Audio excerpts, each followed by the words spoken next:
Good day, everyone. Dear classmates and Doc Gordo, welcome to my discussion presentation.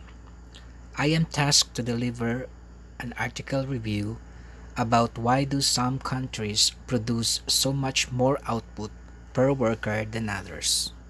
It was written by Robert E. Hall and Charles I. Jones. Let me first discuss the article description. This paper explores the various factors other than human capital, educational attainment, and personal background of human resource, in which showed a significant variance of workers' output produced comparing every countries across the world. The researchers used quantitative inferential analysis in which they analyzed correlation, regression, and variance of data gathered. They measured productivity and output per worker across countries in relation to United States as basis. Eventually, measured social infrastructure of every country, which answers the difference. For my critical views and evaluation, the article supports the idea on why there is a gap between first world countries from the rest of the world when it comes to social economy, identifying easily which country is poor or rich, worth to live, and which has greater dominance and power. It gives a detailed outline and explanation to the research question starting from its root cause down to effect, which is the answer, and it is clearly stated in its abstraction. A comprehensive discussion has been presented gradually from simple to complex throughout the paper. The whole article is lengthy and voluminous in character, and as a neophyte reader, you may feel tiresome to read it from start till end. A good paper writing could have at most 10 pages or so. The choice of research method is appropriately apprehended as it characterizes from simple to complex way in process.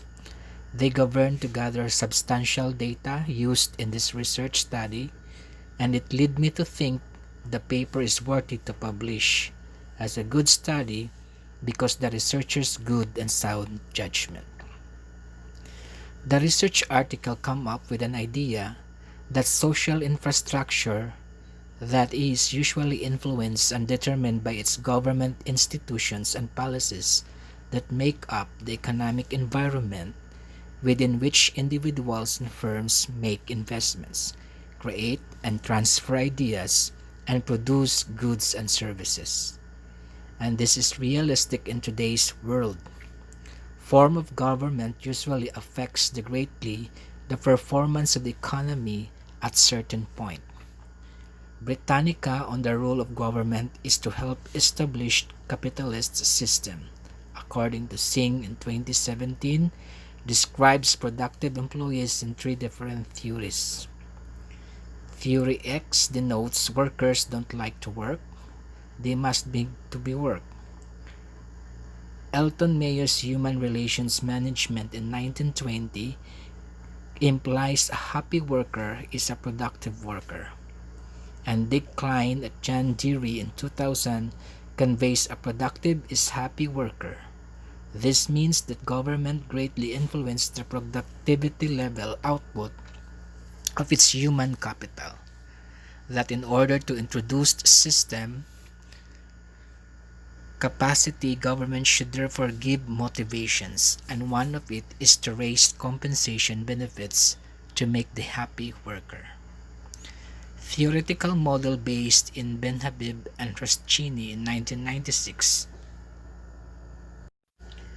explores on how the different political power and productivity distributions among different social groups would determine the coalition formation and how the different endogenous social infrastructure affects the first two moments of the macroeconomic performance, the growth rate and consumption distribution.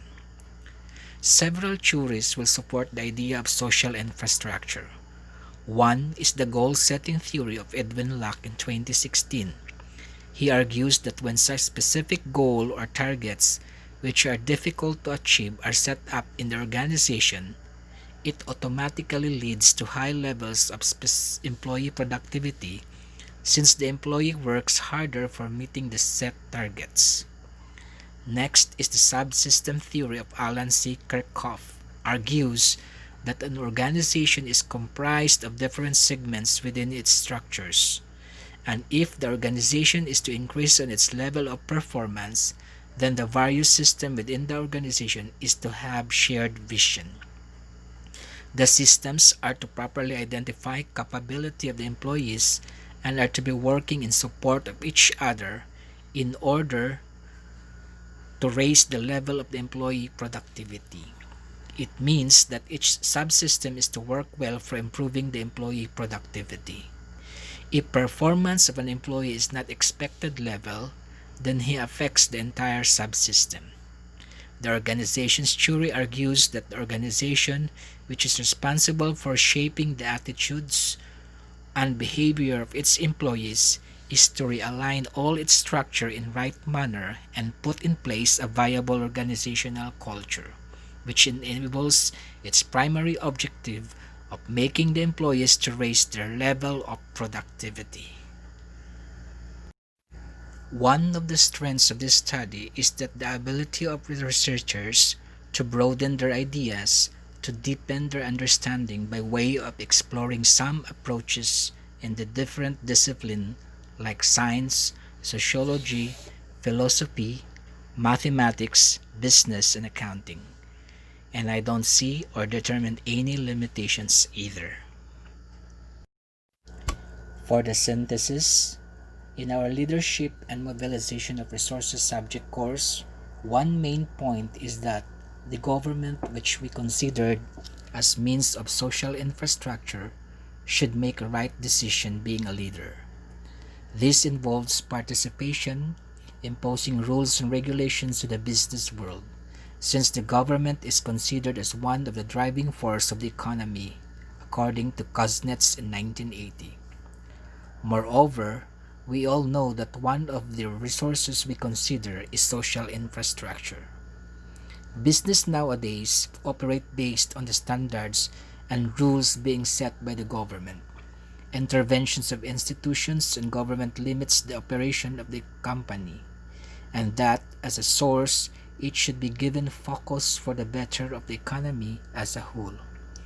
As social infrastructure plays an important role in developing strong and inclusive communities, it can provide opportunities to bring different groups of people together, contributing to social integration and the desirability of a place. Are growth and inequality a contributing factors of government lapses to human capital productiveness? A study in 2017 entitled Effect of Social Infrastructure Investment on Economic Growth and Inequality in South Africa, a SEM approach conducted by Itomiling, Moore, and Goodness, Aye, concluded that consistent with Kuznets' theory, they found a positive and significant relationship between growth and inequality in South Africa. For the extension, a comprehensive study in Philippine setting about the developing better social infrastructure that the government can offer to its citizens. Basically, the issue of the country branded as one of the lowest paying capitalists in the region. Also, factors like on how to boost workers' morale towards work because of low paying capacity of employers will ignite certain development to consider in most of the capitalists. The draft London Plan December 2017 talked about the developing of London's social infrastructure plan. It presented the government's role to offer services and facilities to meet local and strategic needs and contribute towards a good quality of life, which includes health provision, education, family recreations, and emergency facilities. And these are the crucial needs people are wanting from the government today. These are my references. First, A Theory of Social Infrastructure and Economic Development, written by Wang in 2007. The Effect of Social Infrastructure Investment on Economic Growth and Inequality in South Africa, a SEM approach, written by Mori I and IEG. The Three Theories of Employee Productivity, Income Inequality in LinkedIn, written by Singh Yogesh in 2017. Social Infrastructure, the Draft London Plan in 2017, with the given syntax. That's all for this article review. Thank you for listening and have a nice day.